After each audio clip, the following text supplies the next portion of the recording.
Bible studies with Korea.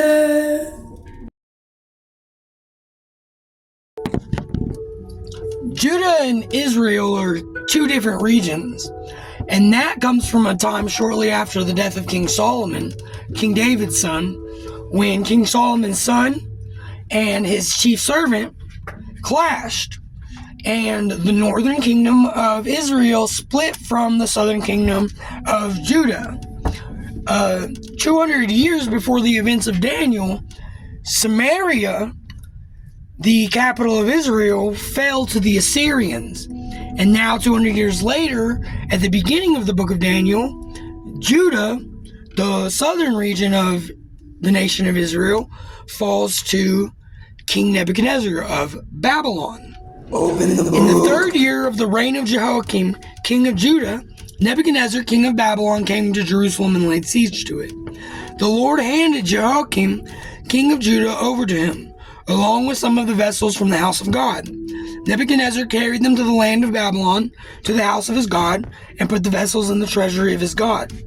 The king ordered Ashpenaz, the chief of his court officials, to bring some of the Israelites from the royal family and from the nobility, young men without any physical defect, good-looking, suitable for instruction in all wisdom, knowledgeable, perceptive, and capable of serving in the king's palace, and to teach them the Chaldean language and literature. The king assigned them daily provisions from the royal food and from the wine that he drank. They were to be trained for 3 years, and at the end of that time, they were to serve in the king's court. Among them, from the descendants of Judah, were Daniel, Hananiah, Mishael, and Azariah. The chief official gave them different names. To Daniel he gave the name Belteshazzar, to Hananiah Shadrach, to Mishael Meshach, and to Azariah Abednego.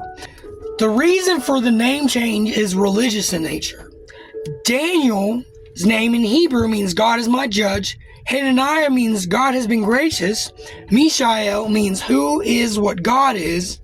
Azariah means Yah has helped. The name changes to Belteshazzar, Shadrach, Meshach, and Abednego are all indications of famous gods. Bel will protect, inspired of Aku, belonging to Aku, servant of Nego. So this name change and this geographical change is probably a huge indicator of what happens in verse 8.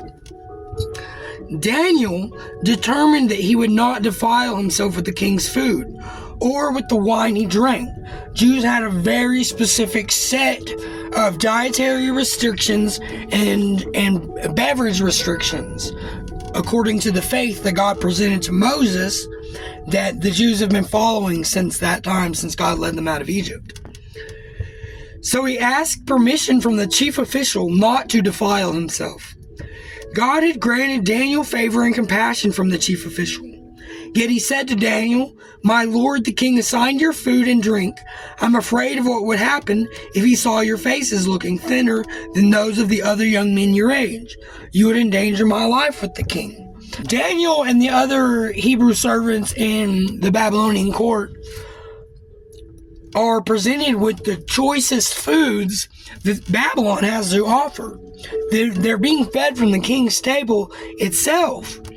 And Daniel is denying this food in favor of keeping his faith in the God of Israel and Judah. So Daniel said to the guard whom the chief official had assigned to Daniel, Hananiah, Mishael, and Azariah, who are now Shadrach, Meshach, and Abednego, and Belteshazzar, "Please test your servants for 10 days. Let us be given vegetables to eat and water to drink. Then examine our appearance and the appearance of the young men who are eating the king's food, and deal with your servants based on what you see." He agreed with them in this matter and tested them for 10 days. At the end of the 10 days, they looked better and healthier than all the young men who were eating the king's food. So the guard continued to remove their food and the wine they were to drink and gave them vegetables. In verse 8, when Daniel determined that he would not defile himself with the king's food, Daniel was determining a type of fast. In fact, modern believers call this the Daniel fast, where you forego any kind of beverage other than water and any kind of food other than vegetables. Some people will add whole grain breads to that, or unleavened bread. It's the spirit of allowing God to nourish your body and to fulfill your needs while denying yourself and crucifying your flesh. I guess that's kind of the idea behind a fast. I'm sure other people could explain it better. I've only successfully ever completed one 21-day Daniel fast, and by the end of it, I was only shunning meat. I was only not eating meat, but God worked through it, and that just goes to prove kind of how merciful and great God is. I, in my mind, decided that I would forego processed foods, processed bread, processed sugar, sodas, refined or sugary drinks. For 21 days, I did all right for 10 days. 15 days in, I kind of ran out of money. I started eating processed bread, drinking coffee, but I did forego meat for the 21 days, but I just fell short, but my God still came through. It was pretty awesome. Let's get into verse 17, where Daniel's faithfulness and his fasting is rewarded. God gave these 4 young men knowledge and understanding in every kind of literature and wisdom. Daniel also understood visions and dreams of every kind. At the end of the time that the king had set to present them, the chief official presented them to Nebuchadnezzar.